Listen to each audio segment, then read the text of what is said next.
Good afternoon, class. So we'll be starting about the remaining instruments that is left.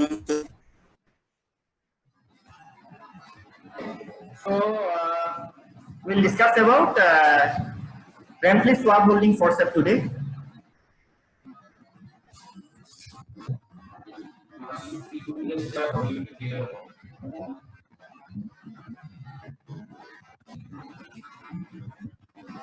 So we'll be discussing about sponge forceps or swab holding forceps. So in short terms or in colloquial term or in OT language, we'll say as kindly hand me a sponge forceps or a swab holding forceps. But the actual name for this instrument is Rampley's. Rampley's sponge holding forceps or swab forceps. So the instrument that you can see on the screen is Rampley's. RAMPLEY''S swab holding or sponge holding forceps. So as the name suggests, the purpose of the instrument is to hold a sponge or a piece of swab to prepare the surgical field mainly. So before we start the operation, we will like to prepare the surgical site. So generally, for preparing the surgical site, we will use antiseptic solutions. So we will take a gauze piece or a pad or some sponge, and then we will dip it in the antiseptic solution and we'll take hold it with the help of this instrument, and then we will surgically prepare the area. So this instrument is basically a long instrument and a stout and sturdy instrument, so that while we are painting the area, we get a sturdy feel, so that we can scrub the area also to some extent with this. Generally, surgical scrubbing has to be done with a hand, with a scrub, surgical scrub solution, and with a surgical scrub with the hand. But sometimes when we skip that step, we just do draping. Before the draping, we just prepare the surgical area without scrub. So some amount of scrubbing can be done with this instrument. So generally, we will take betadine and surgical spirit to prepare the area. So with this instrument, we will hold the gauze piece or the swab, and then we will prepare the area. We'll paint and prepare the area. So this instrument is sturdy, so that we can do some amount of scrubbing. And this instrument is also long, quite long instrument, maybe 9.5 inches to 10 inches. The same length of a ruler, a big size ruler or a scale that we use. So the size will be that long, so that we can stay away from the unsterile area. So we are doing an abdominal operation. We need to scrub the abdomen from the level of the nipples up to the mid-thigh. For that, we will use this instrument, and before surgical preparation, the area is contaminated. So we should not get in contact with the area. Either the surgeon's OT gown or the gloves should not get in contact with the area. So we should do this scrubbing and painting and part preparation from a distance. So this instrument is long, so that we can do the process from a distance without coming in contact with the contaminated area. So that is the purpose of it being long, and the purpose of it being sturdy I have already told you. The special features are it will have finger bows, so that we can hold the instrument with our fingers, and so that we can clamp the instrument or clamp the gauze piece or the swab tightly in place. It will have ratchets, as you can see here. It will have ratchets, and then it will have a long blade. With at the end there will be an oval fenestration or hole. There will be an oval hole or oval fenestration on both the blades, and the inside part will have transverse serrations, so that while we are scrubbing the area, the gauze or the swab does not slip out of the instrument, so we can hold it tightly and in place. So that is the function of the transverse serrations as well as the ratchet. So with this, we will paint and part prepare the area. Another instrument that can be confused with this is a piles holding forceps or an oval forceps. From gynae classes, if you have done it, a gynecological instrument, we will see a similar instrument like this. So that is actually known as the oval forceps or the piles holding forceps, and another similar instrument. The main feature in these instruments, Over and the piles holding forceps are, it will not be so sturdy. It will be delicate instruments. The piles holding forceps, as the name suggests, we will use for holding piles, hemorrhoids, for operation. And the hemorrhoids are to be held lightly because they are vascular structures, right? So if we hold with a very stout instrument, it will crush the tissue and bleeding will occur. So it is a delicate instrument, a ovum forceps or a piles holding forceps. The length will be more or less the same.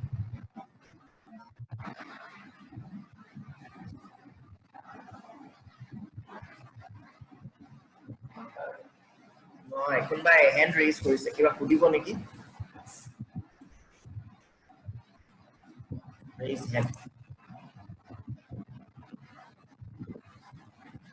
so any questions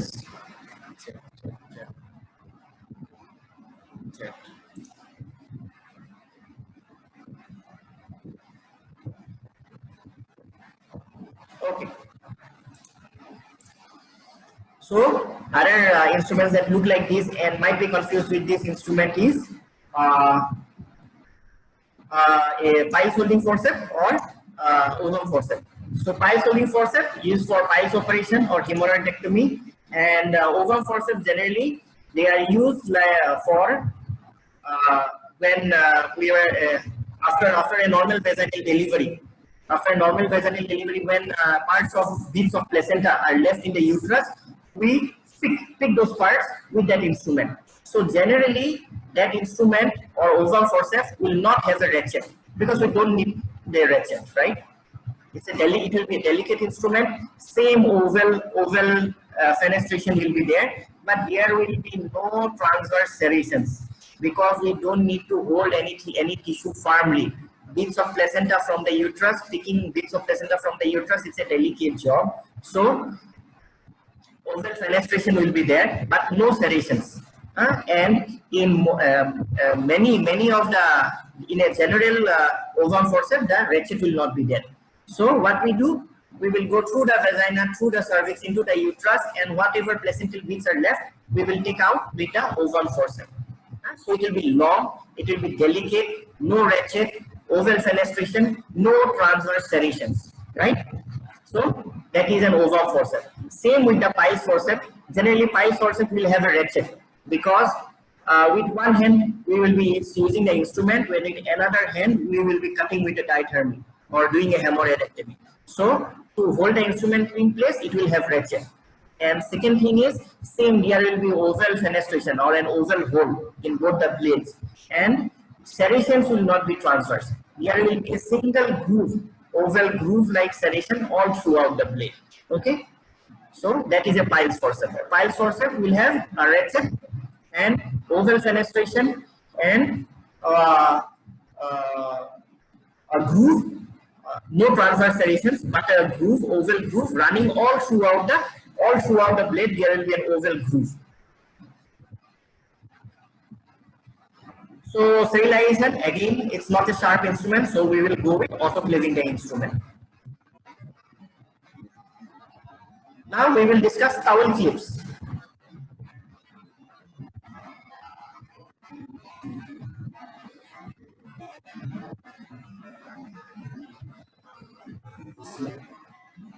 Is red into Doyle's cross section.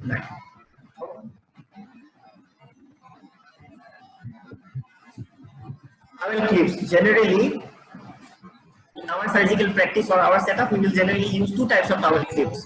And the most commonly used is Doyle's, and another one is that you can see in the picture is Backhorst towel clip. Doyle's, basically the entire name. When you are given a Doyle's towel clip, you have to describe the instrument as to the examiner as, sir, this is a Doyle's cross section towel clip, because the action is cross section.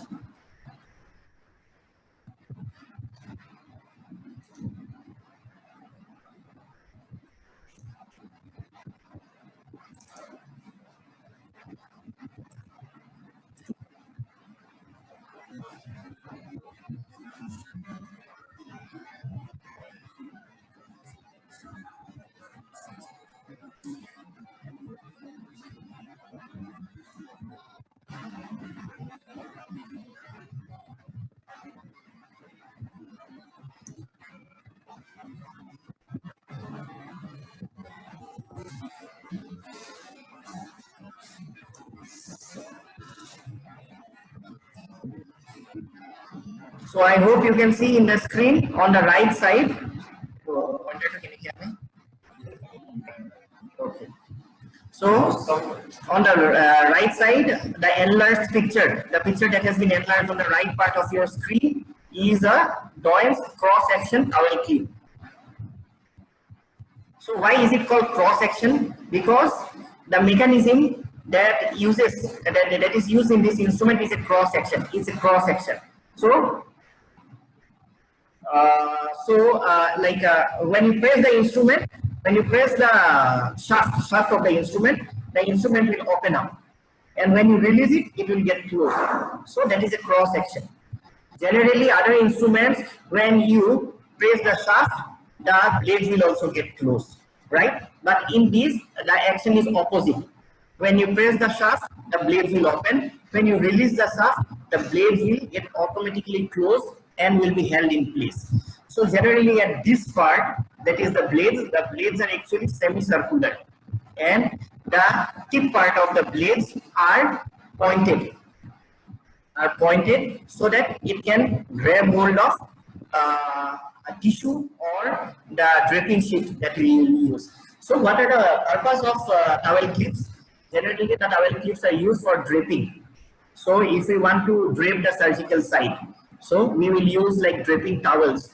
So to hold the draping towels in place, generally these towel clips are used. So the most commonly used instrument is a Doyle's cross-section towel clip, and another one is backhoes. So Doyle's is a simple instrument with cross-section.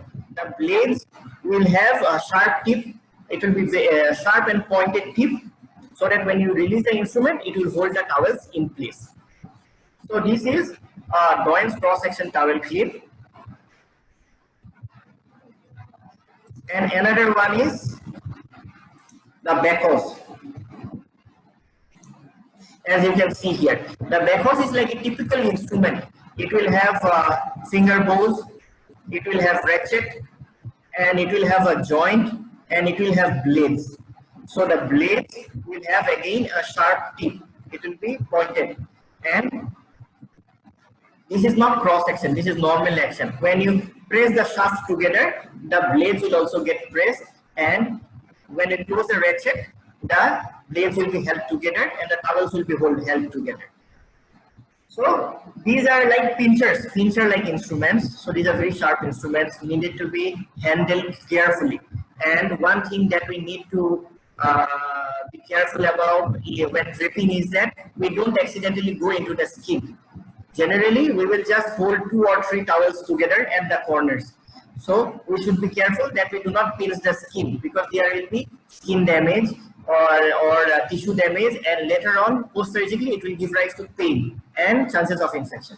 So when we are using, except in special circumstances where we need to attach the drape sheet with the skin, then we can do that we can pinch the towel as well as the skin together. But in most instances we don't need to do that. So we will leave the skin aside. We will be very careful that we don't take the skin, and we will just take the towels together. So this is backhoes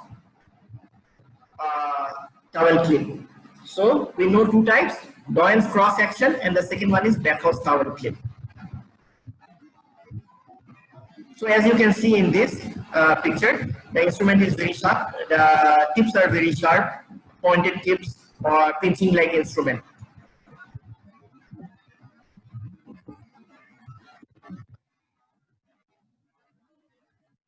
So main action, what is the purpose? Mainly to hold the towel drape sheets in place. Generally for a square field, if we need a square area, then we will use 4 towels, one at the head end, one at the foot end, and one at the 2 at both the lateral most sides of the surgical field. So to hold on those 4 towels in place, in 4 corners we will put 4 backhoes or either Doyle's cross section clip. So that is the sole purpose. Again, second purpose is sometimes this backhoes is used when supposingly we have opened the abdomen, we have opened the linea alba, and we are not able to oppose the linea alba. So what we will do is we will put at the proximal and the distal end of the incision, we will put two backhose clip or clamps together. We will take the two linea alba and we will pinch those two and keep it in place together. Then we will suture the abdomen and close it, so it becomes easier. So one of the purpose is when the tissue apposition is difficult, to assist in our surgery, we can use these towel clips to appose the two lips of whatever the surgical incision we have put. Supposingly we have put in the scalp, we can put the scalp together and then we can suture it. Or if we have opened the linea alba, then we can pull and appose the linea alba and put two these towel clips on two ends, and then we can start suturing it. So one function is for that, to appose tough structures which are not easily apposable. And another action is in scalp. Generally, to hold the scalp, we can use this. Or sometimes in tongue surgeries, we can hold the tongue like that. This is the tongue, so we can hold it like that, and with this we can manipulate the tongue laterally, up, down, so that we can facilitate with the surgical procedure. So we can pinch the tongue with this, and we can manipulate the tongue wherever we want with this. So to hold the tongue, we can use it. And another very common use is we use surgical instruments with wires, right? Like a diathermy. We use a diathermy with a cable. So we use laparoscope with a cable, and we use other optical instruments. We use a suction catheter with a cable. So to hold all these cables together, otherwise the surgical field will be very much nuisance-like or haphazard. So we will get all the cables together, and we will hold the cables in one place, and we will try to put all the cables together at one part of the draping towel. So that we can do with a backhose. We can hold all the cables together, or we can put a gauze piece around it, and that gauze piece we can attach it to the towel so that it stays in place. So that when we are operating, accidentally if the instrument slips, it will not drop on the floor because it is attached to the towel. So to fix all those tubings, surgical tubings, we can use this towel clamp. So generally, this is the main purpose of this instrument. And obviously, another important thing is sometimes when we do a rib resection, then to hold the rib it's very difficult. So we can, supposingly we are cutting off the rib, then we can we can pinch the rib with this, and then we can manipulate with this, and then we can resect the rib. For rib resections, again, supposingly the ribs have gone apart. So these are the ribs. Supposingly there is a fracture or something, or we have done a surgical operation and we have separated the ribs. To hold the ribs together during suturing or after surgery, so we can put a towel clamp and we can appose the ribs together. If the ribs are going apart, we can appose it together and then we can suture it. So to hold the ribs together, to lift the flail chest, supposedly there is fracture of the ribs and the ribs have gone down. To bring this segment up, we can hold with this and then we can pull it up. So in rib surgeries also, we generally use this instrument.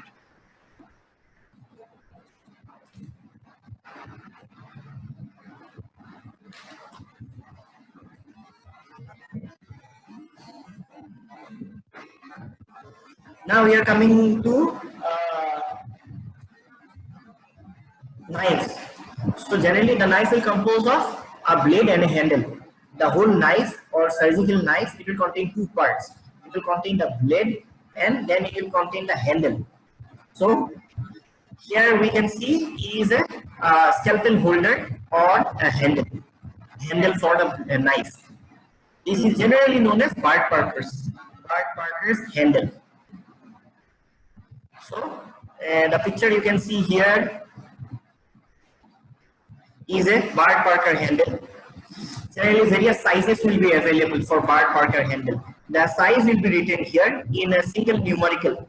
As you can see in this small box, it will be stamped here. So generally the handles are 3, 4, 5, 7. 4 is a bigger handle for bigger blades, and 3, 5 and 7 they will be used for finer blades or smaller blades. So the difference is that the blade, the handle, the Bart Parker handle number 4 will be a bigger instrument. And how we will know it's a bigger instrument? Actually, the Bart Parker handles will have a attachment part here. It will have a groove here, so that we can attach the blade here. So we can see the blades here. So here is a fenestration here, like a typical different shaped ampule. Actually, it's an ampule shape. Fenestration is here. So this fenestration will go into this part.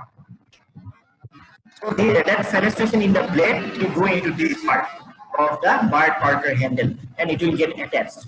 So as you can see, number 10, 11, 12, and 15. These are smaller blades, even though it is shown in same size, but these are actually smaller blades, and this fenestration will also be smaller. 18, 20, 21, 22, 23, 24, all these are bigger blades, and this fenestration will also be bigger. So number 3 Bart Parker handle, number 5 and number 7 will have a smaller groove part or attachment part. So this part will be smaller, so it will fit in smaller blades. Number 4, it will have a bigger groove part, and it will attach bigger blades. So that way we can differentiate different Bart Parker handles. So main sole function of a Bart Parker handle is to lodge the blade, and when we assimilate it together, the Bart Parker handle and the blade, so it becomes a surgical knife, right? And we can proceed with the surgeries. Same way to sterilize it is by means of autoclaving, right? So what size is it? We will know. We will have to refer to.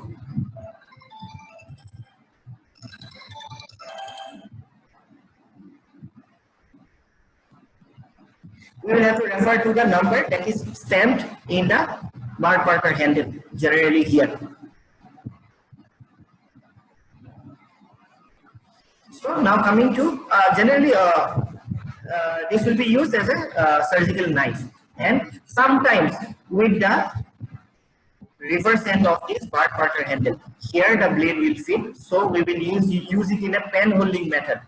Always we will use the surgical knife in pen holding method, like we use a pen, we will use it like that, not like grasping it like a sword, right? So we'll use it in a pen holding manner, and then we'll proceed the surgery. So another purpose is sometimes with the reverse end of the instrument, that is this part, we can do some blunt dissections sometimes. Sometimes to open up a cavity, what we can do, we can put this reverse end like that, and we can rotate it 90 degrees, so the cavity opens up. Or sometimes we can do blunt dissection with this part. So now coming to blades. These are generally stainless steel blades. All these will come in pre-sterilized pack. So smaller ones are 10, 11, 12 and 16, and bigger ones are 18, 19, 20, 21, 22, 23 and 24. So some absurd looking blades are number 11. Number 11, it is like a step. So generally it is called a step blade or step knife. Whenever we use this, we might refer to this as a give me a stab knife or give me a stabbing blade. So generally it is nothing else but number 11 blade, right?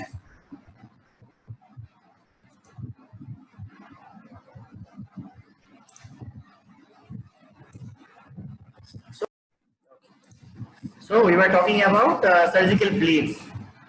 So these are generally stainless steel blades, and these 4 are smaller size blades. Number 11 is known as a stab knife or a stab blade.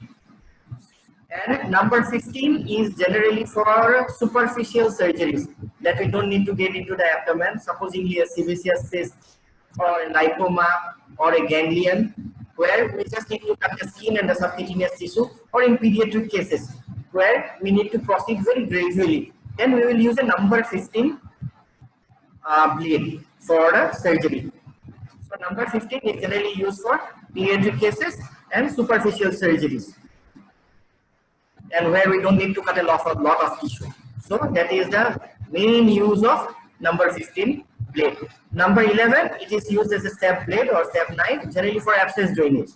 So it is very commonly used for drainage of abscesses. We will stab, supposing this is the cavity, we will stab it with a number 11 blade, and then when you can see the pus coming out and we are confirmed that we are inside the cavity, then we can progress proximally or distally or forward and backward and make the opening big. So that is the main purpose of a number 11 blade. We will stab and we will confirm we are inside the abscess cavity by extrusion of pus. Then we will just pull it along so that the opening becomes big. So since we stab it straight away, it's a stab knife. We don't go layer by layer, first skin, then subcutaneous tissue. We don't go that way. We straight away enter the cavity. So it is a stab knife or stab blade. Number 11. Number 10, again similar, like for superficial operations, we will use a number 10 blade. Number 10 is actually a version of number 20 or number 22 blade, but a smaller one. Smaller version of 20 or 22 blade. Number 12, generally, number 12 we don't use much in our practice, but whenever, supposing there is a tough structure and there is an opening here and you want to make the opening big, then what we can do, we can hook it and then we can lift it.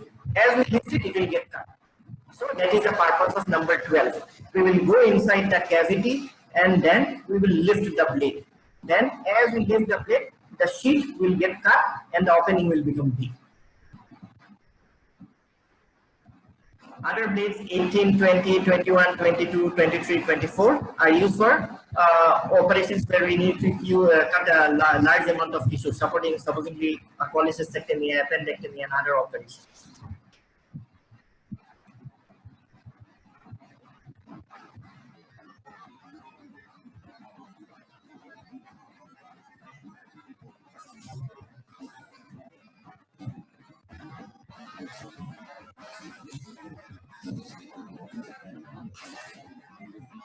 Now we will talk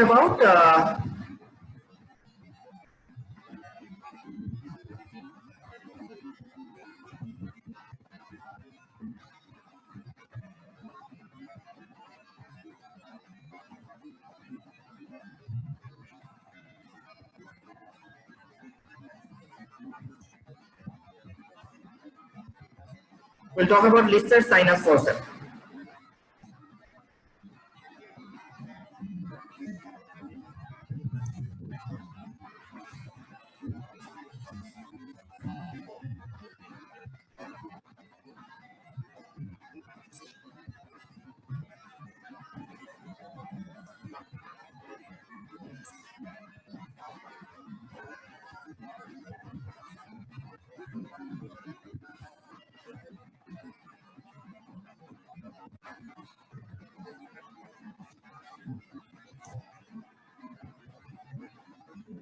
So you can see the screen, the web page here, and on the right,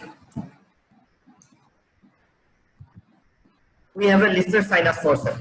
This is a Lister's sinus forceps, not to be confused with a hemostatic forceps. It looks more or less like a hemostatic forceps, but there are few points of difference between a Lister's sinus forceps and a hemostatic forceps.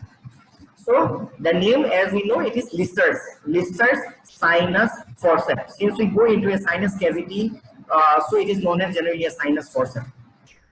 So the main points of difference are that how will we differentiate it between a hemostatic forceps and a Lister's forceps? This is a commonly asked question in exams. So we have to say that it does not have a ratchet or a catch. Hemostatic forceps will have a ratchet or a catch here or a clamp here. But here or clutch here, but here we do not have a ratchet or a catch. So we will just have the finger bones, shaft, joint, and blades. And there is special feature in the blade. The blade will be longer as compared to the shaft. So this joint will either be in the middle of the entire body, or it may be towards the finger bones also. So it is generally in the middle. But in artery forceps or hemostatic forceps, it will be distally placed somewhere here.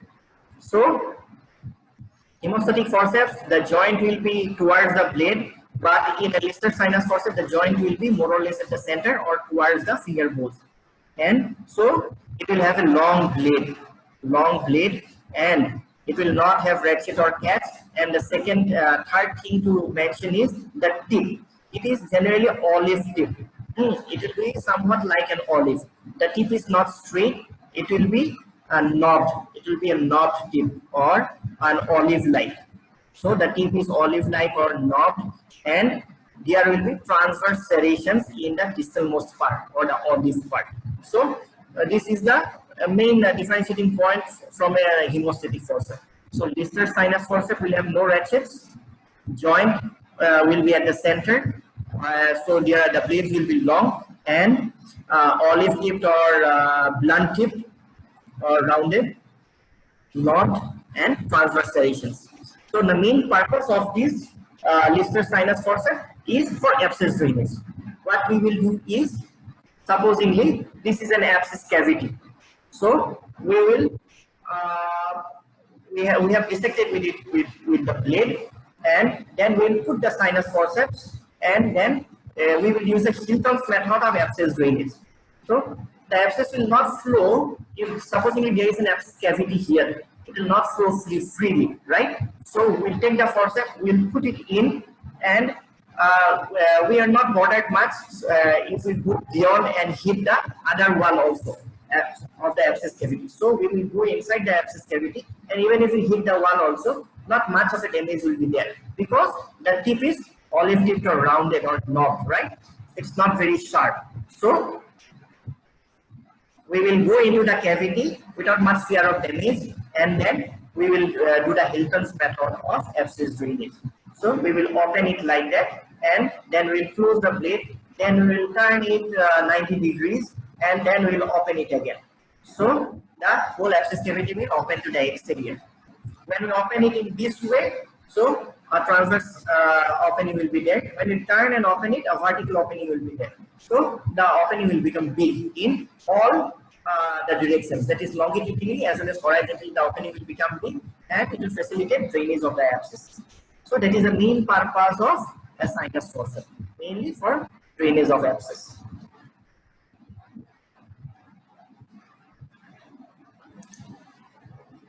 Again, mode of sterilization is autoclaving. So that is Lister sinus forceps, and Hilton's method of abscess drainage will be asked invariably. So you should be well versed with what is Hilton's method of abscess drainage.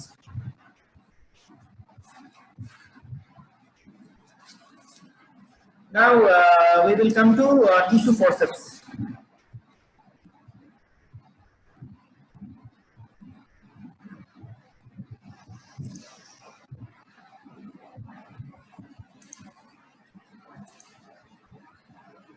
So we will talk about tissue forceps now.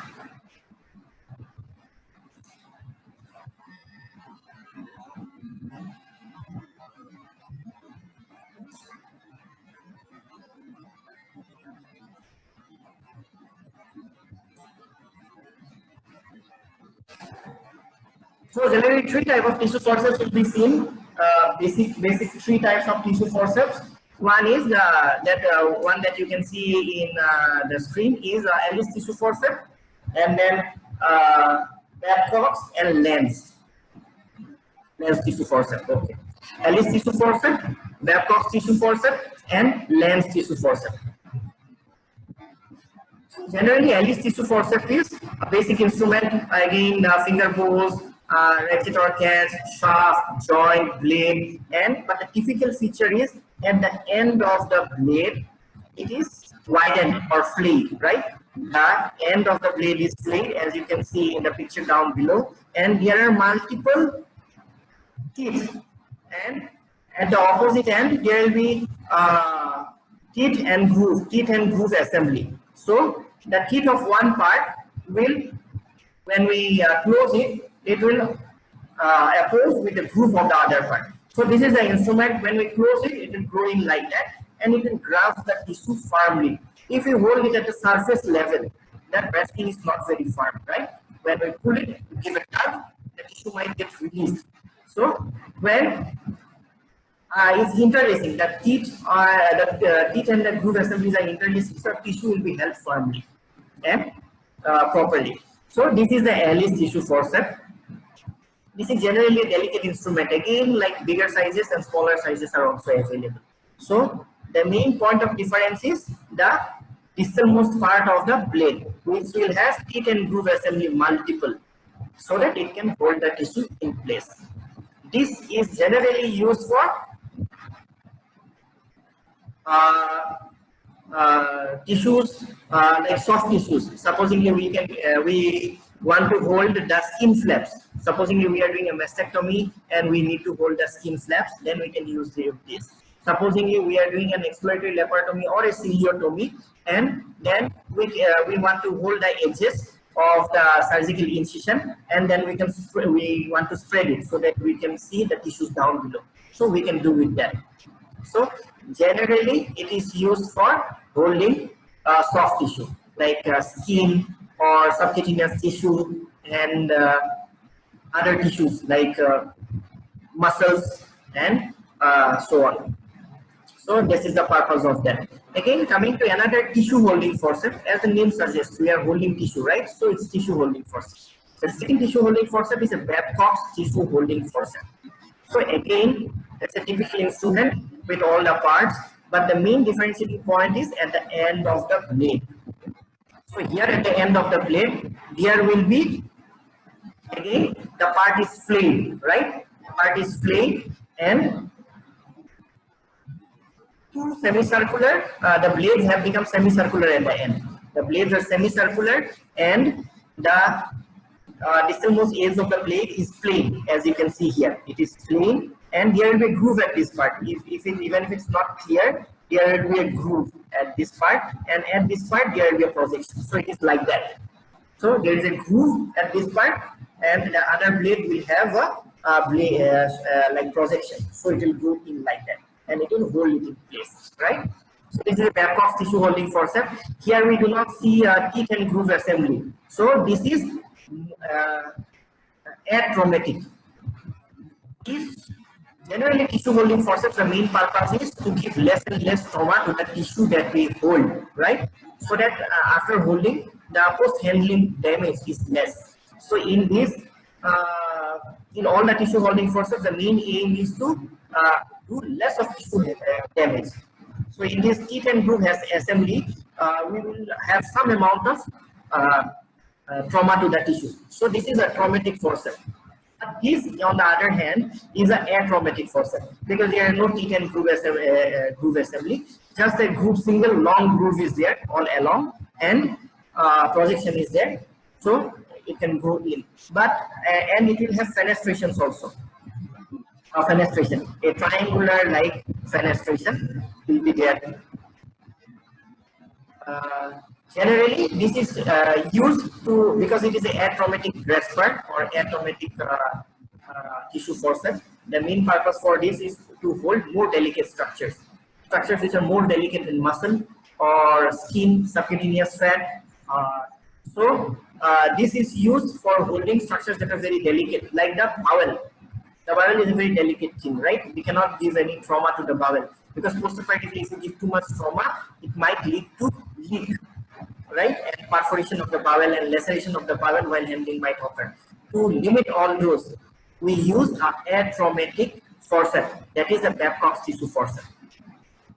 So to hold the stomach for gastrojejunostomy, gastrostomy, and gastric resection and all those surgeries, to hold the duodenum for cauterization, other surgeries of the duodenum, or a choledochoduodenous duodenostomy, and to do a small bowel anastomosis, small bowel with large bowel anastomosis during jejunostomy. We will generally use these forceps to handle all bowel, starting from esophagus right to colon rectum, right?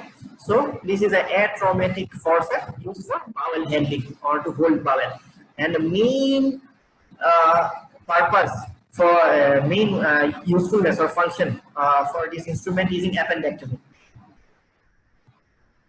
So in appendectomy, we will wrap up with this. In appendectomy, we will generally use 3 Babcock's tissue forceps. One will hold the tip, one will hold the base of the appendix, or the cecum, and another will hold the middle of the appendix. And then we will stretch it, and then we can see the mesentery properly, and then we can proceed with the operation. See, Babcock's forceps in a normal open appendectomy are used. One will hold the tip, one will hold the base of the appendix or near the cecum, and another will hold the middle of the appendix. So we will wrap up our class here. We are running out of time. So these are the tissue forceps. So the difference is, this is an atraumatic forceps used for holding bowel. Another one is for holding other structures where we are not much bothered about damage, like not very delicate structures. Okay, thank you for attending the class. Any questions?